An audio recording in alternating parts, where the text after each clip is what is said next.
Yeah, I've always really enjoyed cooking from a young age. From a young age, I was always surrounded by good produce. So we had like apples and fruit and pears, blackberries, strawberries, raspberries going in the orchard, to like chickens and ducks. So we had fresh eggs and fresh meat all year round. I'm from 5 or 6 generations of bakers. We used to make all our own jams, mulled wine, that kind of thing. It's a nice environment to be around as a kid growing up. Without doubt, my biggest inspiration in cooking and food is my mum. She's a fantastic cook. She was actually a chef before she had me. Even to this day, I still use recipes from her for, scones, some breads, lots of preserves, jams, marmalades, that kind of thing. Yeah, her scones, amazing. Yeah, so when we've done high tea at the hotel before, I always use her recipe still to this day. A Victoria sponge is out of this world.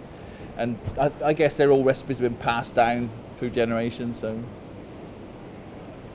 So I didn't cook much before I was 14 for the family as a whole, until we started doing like home economics at school, where we did cookery lessons, and I'd bring stuff home and we'd cook. I remember it was a Christmas actually, and we had a Christmas cake competition, and everybody did fondant icing because it was much easier to apply to a cake in culinary terms. And I was the only one in the class that did royal icing, and that's when I really found my real love for cooking. I won gold in the school that year. It just come to me now, and it was such a like really, really proud, because everyone was asking me, why are you doing royal icing? It's much harder than the fondant. You can just roll it and stick it on. But I did all my own, and yeah, I remember it like it was yesterday. And that's when I started cooking at home as well. And then we started off with simple things like a shepherd's pie, cottage pie, bolognese, maybe a roast. But generally, before I was 14, my mum kept me peeling carrots and potatoes. So, we all start somewhere. So, yeah. Yeah, so I'm from Ludlow in Shropshire, which is probably, it's just a small market town, but it was always famed for having the most Michelin-starred restaurants, or most Michelin stars per population in the UK. My first job was at the Feathers Hotel, a very quaint 4-star hotel, black and white property, very, very pretty. So my first job there was pastry chef, a commie, and probably for the first 10 years of my career, I worked always around pastry. And then in the UK, we don't have like specifically dedicated pastry chefs. So you kind of get thrown in the deep end and you get taught as you go along. And because you're the person who serves the desserts last, you get exposure to all the other sections. So cold appetizers, hot kitchen, garnish, sauces and stuff. So you can pick up a lot as you go along. So like after 10 or 12 years, I think I was like getting to 23, 24. I wanted to get out of the pastry, out of the bakery and into the hot kitchen. And I fell into it quite naturally because of the 10 years of just floating around on all the other stations and stuff. So yeah, it was a good experience, yeah. It's probably my biggest hobby when I'm off is just to cook bread and make, bread and cakes at home. It's a wonderful smell at home, makes a house at home, they could say. Yeah, with my little boy. I think my ambition in my life grew as my skill set improved. I sometimes look at myself and say that I started quite slowly, and then all of a sudden something clicked in me and I just seemed to excel at work quite naturally without trying too hard. And I think that just came from love of cooking, to be honest with you. When you put passion into your work every day, everyone notices what you're doing. And when you get noticed, that means you get promoted, and you get new jobs, new offers and new opportunities. And that's kind of what brought me to Thailand. One of my proudest moments in Thailand, I was working in Bangkok at a nice luxury 5-star hotel. I was running the French restaurant called Reflections. And we'd been nominated, or shortlisted if you like, to Best French Restaurant in Bangkok. And we were at the Dusitani Awards, and we actually won that year. So I was the only British chef running a French restaurant in Bangkok at the time.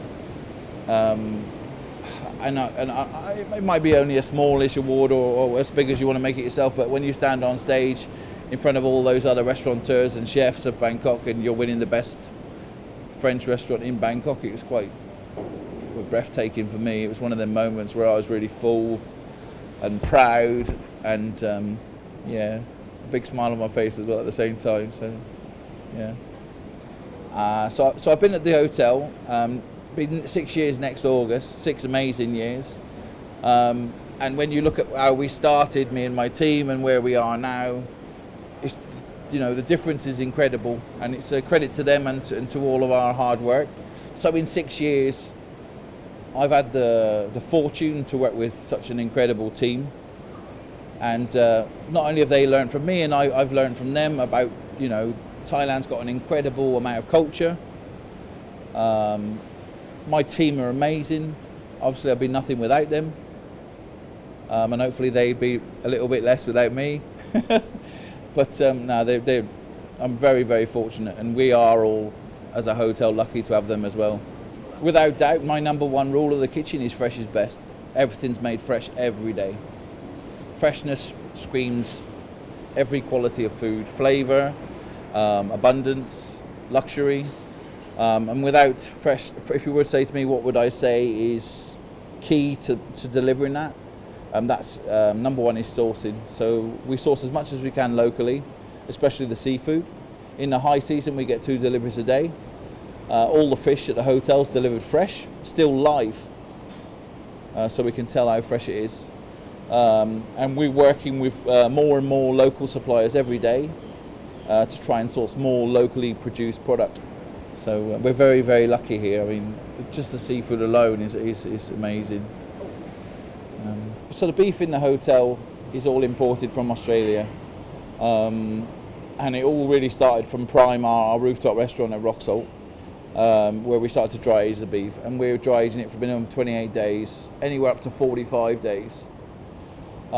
It's a really bespoke product. Sometimes it can be an acquired taste, honestly.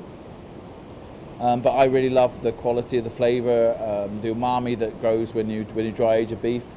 Probably one of our more recent popular items has been beef Wellington. We do it on request. We use Australian tenderloin, 150 days grain fed. We wrap it in mushroom duxelle, homemade crepes, Dijon mustard, and then homemade puff pastry. It's a classic, but super, super nice. Yeah. So we do make 3 types of soft cheese. Soft cheese lends itself better to the humidity in Thailand. We do a tom yum, we do a pomegranate and honey, and we do a parsley and confit garlic, like a borsan style. Super tasty. We serve it at breakfast in the morning. Hard cheeses, you need more temperature control to make them. So we tend to just stick to the soft cheeses. But when it comes to charcuterie, I would say we do approximately 11 different cold cuts, 5 different types of homemade sausages. So the other benefit, of course, to producing cold cuts and sausages in-house is we use 0 preservatives. So our cold cuts and charcuterie and sausages are much, much better for you, In a large manufactured process of salamis and stuff like that, they got a lot of preservatives which probably aren't so good for you in the long run. But with ours, we've got 0 preservatives. So it's definitely a positive. So finally, all I'd like to say is thank you to our guests in the past that have come to stay with us. And I look forward to welcoming you all here in the future. And I hope you enjoy our food as much as you enjoy that spectacular view.